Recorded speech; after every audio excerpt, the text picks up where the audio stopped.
à tous et bienvenue dans ce nouveau podcast de Femmes à part. Podcast un petit peu spécial aujourd'hui puisque j'ai décidé, pour suivre un petit peu la thématique de ce mois d'octobre, de vous partager un peu mon expérience en tant que femme catholique dans le monde actuel en 2023.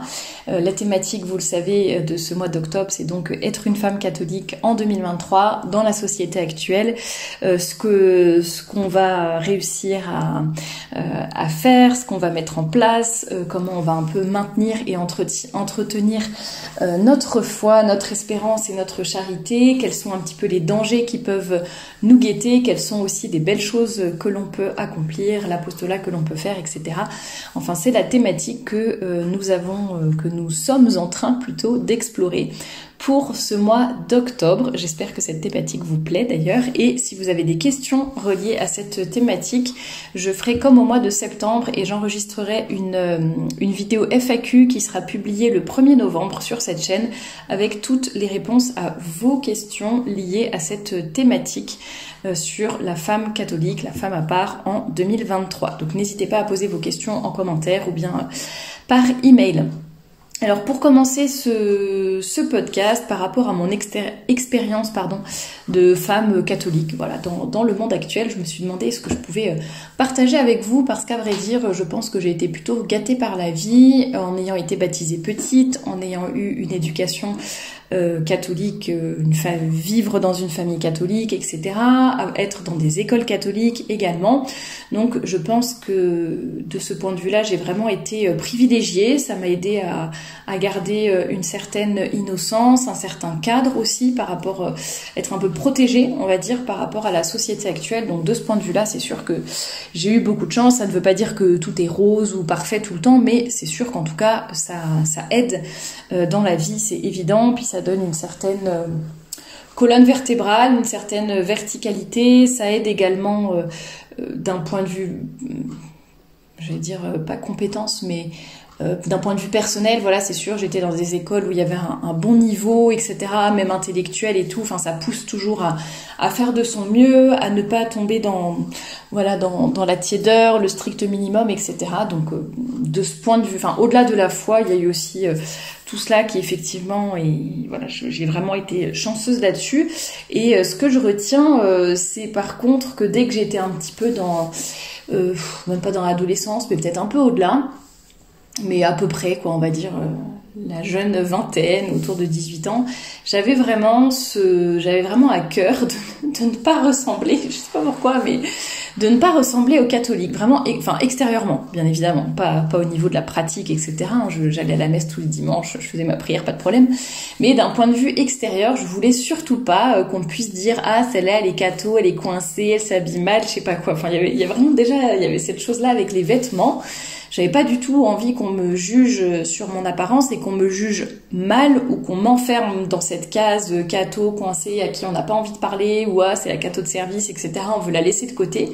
J'avais un peu cette frayeur-là, et frayeur, c'est un grand mot, mais en tout cas, j'avais pas envie d'être mise à l'écart à cause de ma foi, ou d'être jugée trop hâtivement à cause de l'image que les gens ont parfois des catholiques.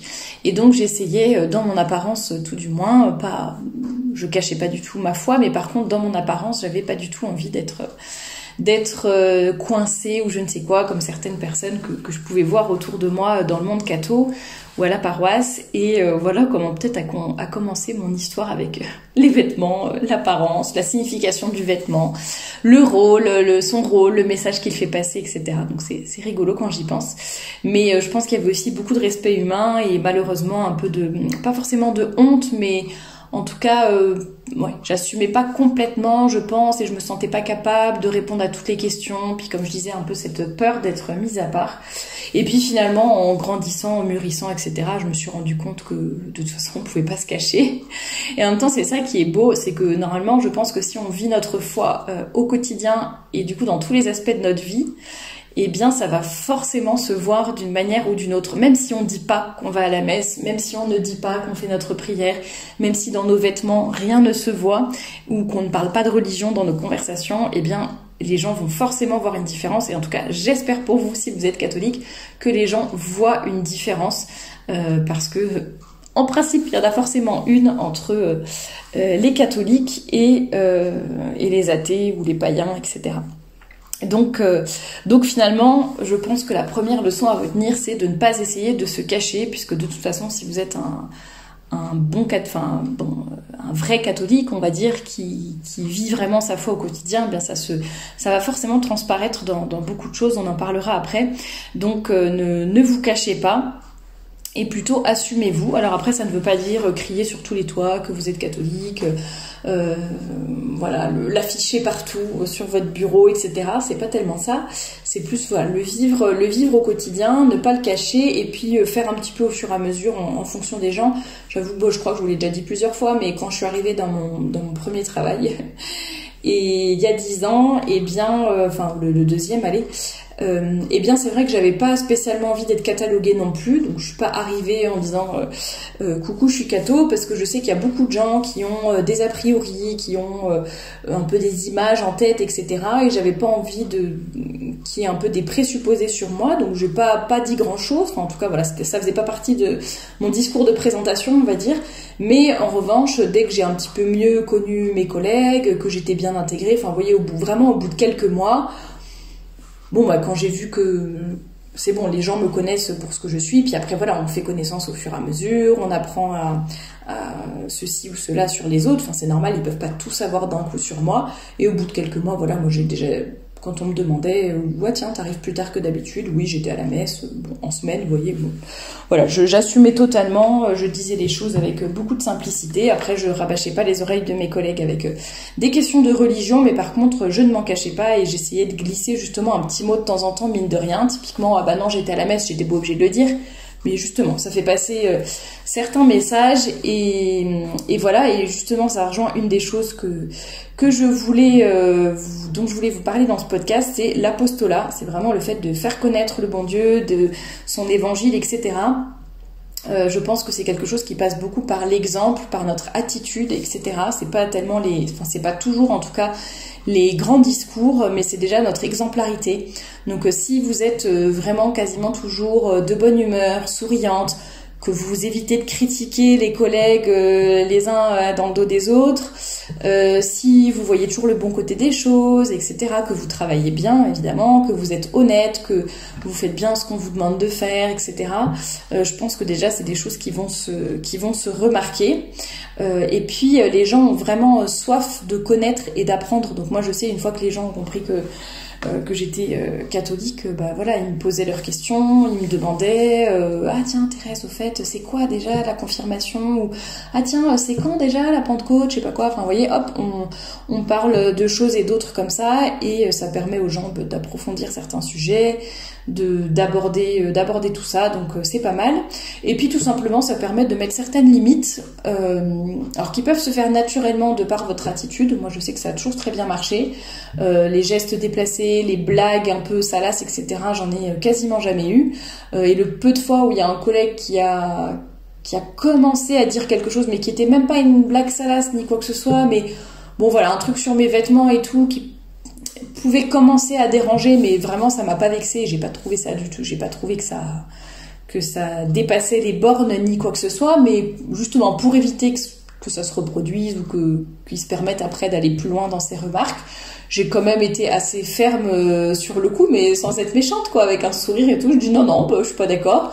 Et puis après, il est même venu s'excuser. Donc, alors qu'il y avait même vraiment pas matière à présenter des excuses, mais bon, je veux dire, c'était gentil de sa part.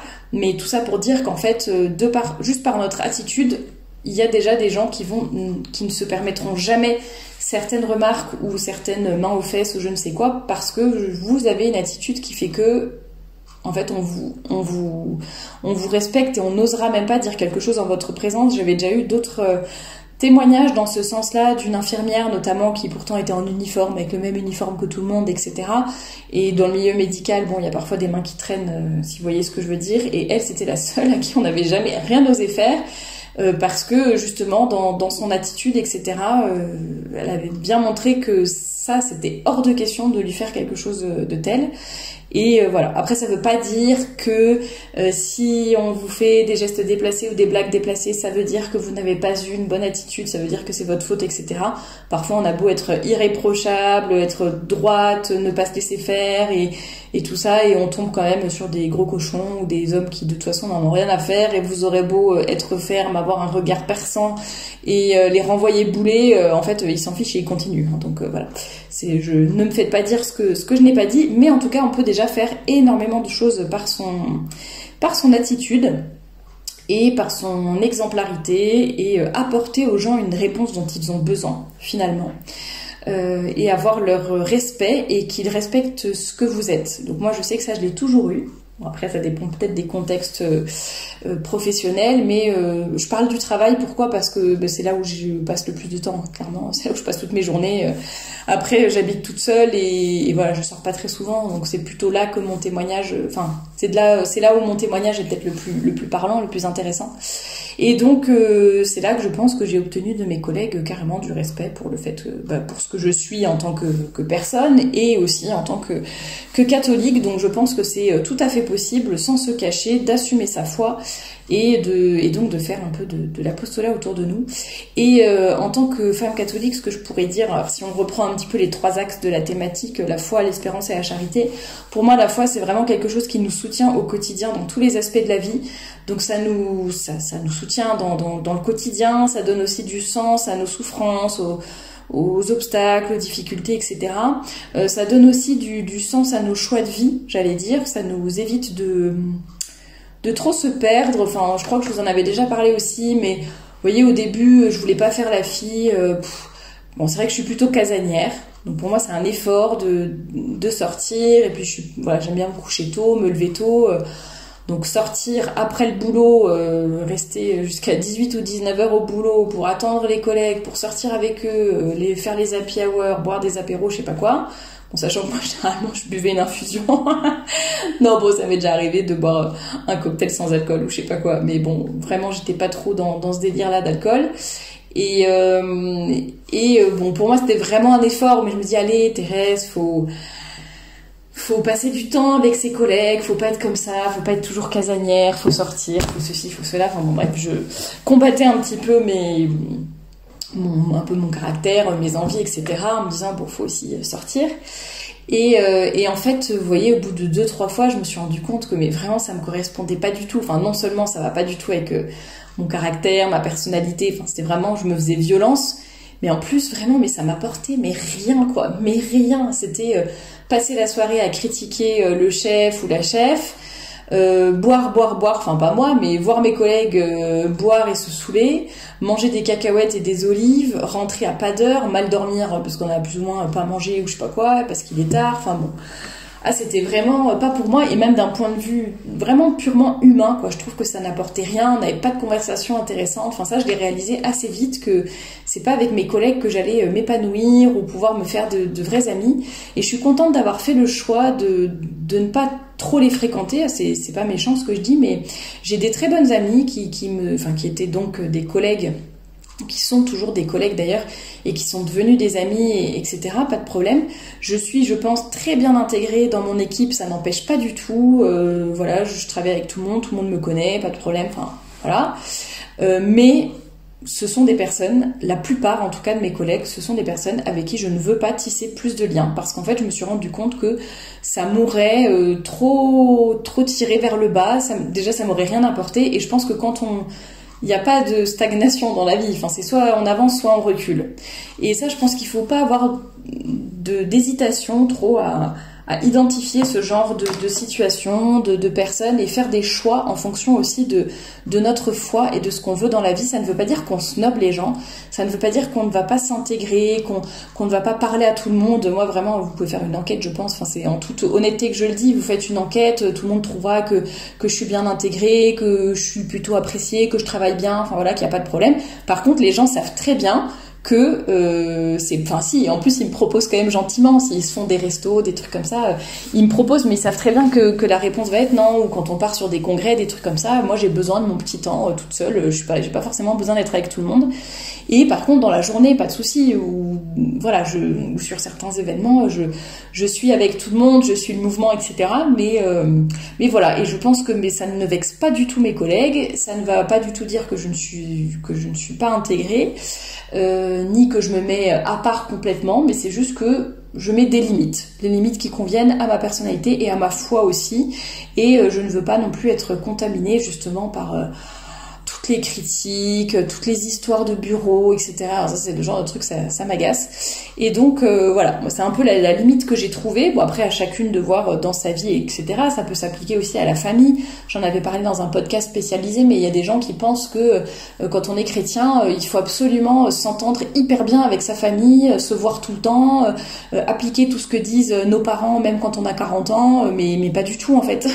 Et ça ne veut pas dire que vous allez manquer de charité envers qui que ce soit, mais voilà, il y a un moment, c'est chacun sa vie, il y a un moment, il faut se protéger aussi, protéger ses enfants quand on en a, protéger son couple, son mariage, enfin voilà, donc attention à mettre les bonnes limites quand il faut, puis ça rejoindra un peu ce que je vous dirai sur la charité chrétienne juste après.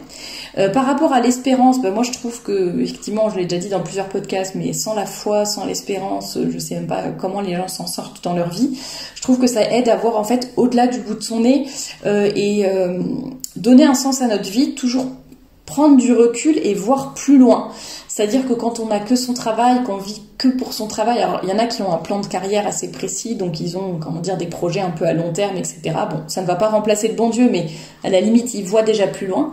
Mais pour mes collègues qui avaient un peu le même poste que moi, enfin voilà, pas spécialement de grosses aspirations ou de grosses perspectives de carrière, eh bien c'est là qu'on voit la limite, quoi. C'est qu'au bout d'un moment ça tourne en rond, ça va pas, faut changer d'entreprise, puis on change, puis après en fait on va rechanger tout le temps. Je dis pas que c'est forcément mauvais, mais vous voyez ce que je veux dire, en fait on tourne toujours en rond au bout d'un moment et on ne voit pas plus loin que le bout de son nez. On n'a pas comme des projets, quelque chose qui va vraiment nous faire vibrer en dehors du travail. C'est beaucoup de gens qui en fait placent leur idéal un petit peu dans leur travail parce qu'ils n'ont rien d'autre, quoi. Donc en fait, malheureusement, à part travailler, gagner un peu d'argent, le dépenser aussitôt, être à découvert le 15 du mois alors qu'on a quand même des bons salaires, moi j'ai des trucs que j'ai jamais compris. Mais bon voilà, ça aide à voir un petit peu plus loin. Donc j'aime beaucoup aussi cette vertu d'espérance. Je pense qu'elle est très utile à trouver son idéal aussi, sa vocation. Enfin, vous voyez, un peu se détacher de ce qu'on voit juste sous le bout de notre nez et essayer de nous élever. Et enfin, par rapport à la charité, j'en ai déjà un petit peu parlé sur les limites, etc.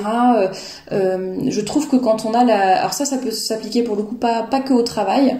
Moi, je le vois un peu dans tous les domaines de ma vie. Je pense que ça vient aussi avec la maturité, aussi sûrement l'expérience, etc. Bon, à mon âge, je pense qu'il y a des choses qui m'importent beaucoup moins. Enfin, le regard des autres, où il y a moins de pression sociale, sûrement, etc. Et c'est vrai que quand on comprend vraiment ce que c'est la charité chrétienne, on a beaucoup moins de mal à mettre des limites et à ne pas être la bonne poire. Et c'est vrai que quand on est jeune, on a peut-être tendance à soit manquer complètement de charité, soit être presque trop charitable, quoi. Vraiment la bonne poire qui a tellement peur de déplaire, qui a tellement peur de faire du mal, qui a peur d'être une mauvaise chrétienne parce que c'est pas charitable ou quoi, de refuser une invitation, de dire non à quelqu'un, enfin voilà. Et en fait, je pense qu'on apprend avec la méditation des évangiles, etc., avec notre foi, à travers l'oraison et puis à travers notre expérience de vie, eh bien on apprend que être catholique, c'est pas être une bonne poire, qu'il faut aussi savoir dire non, mais le dire gentiment, en fait, sans manquer de charité. Enfin, dire non, c'est une expression, ça peut être dire non, ça peut être soi-même, voilà, pour plein de domaines, mais en tout cas, il faut apprendre aussi à justement être soi-même, donc avoir une certaine charité envers nous-mêmes, nous faire nous-mêmes la charité d'être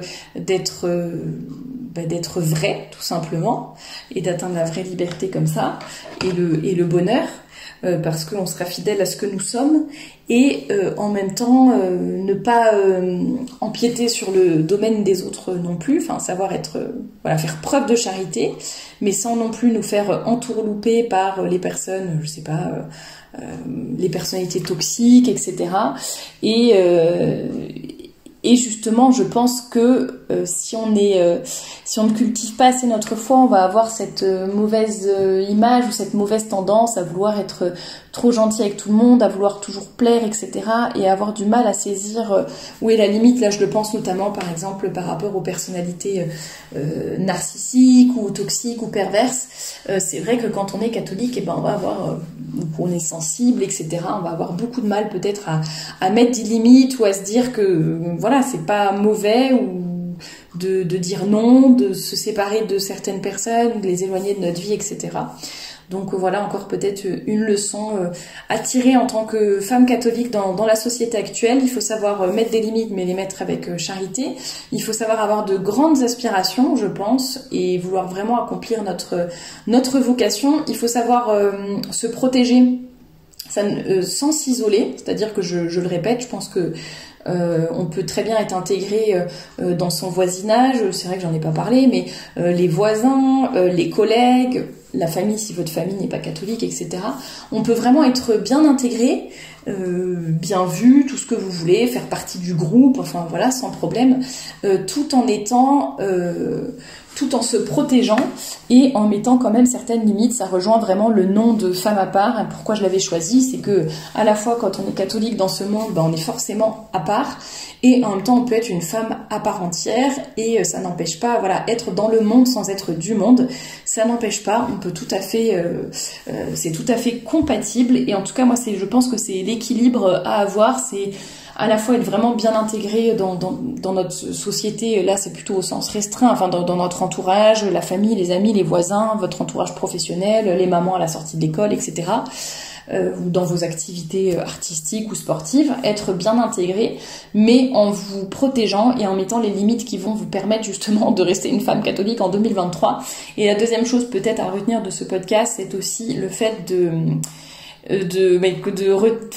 garder à l'esprit que quand on n'avance pas, très souvent on recule. Donc ne choisissez pas la médiocrité, la tiédeur. Ne vous dites pas bon, ça m'apporte pas grand chose, mais ça va, je suis prudente, ça me fait pas couler non plus, hein, comme moi je me disais c'est vrai, en soi, les apéros avec les collègues, c'était pas, je buvais pas, donc je risquais pas grand chose, voilà, c'était pas, on n'allait pas dans des endroits, boîte de nuit ou je ne sais quoi, hein, c'était des petites brasseries de quartier tout à fait bien fréquentées, etc. Enfin, vous voyez, objectivement, si on regardait de l'extérieur, il y avait vraiment pas un grand danger apparent pour mon âme, mais en fait, je pense qu'en fait, si, il y en avait un, parce que quand on stagne, eh bien, finalement, on recule. Au bout d'un moment, on recule forcément, parce qu'on se fait mal influencer, tout simplement.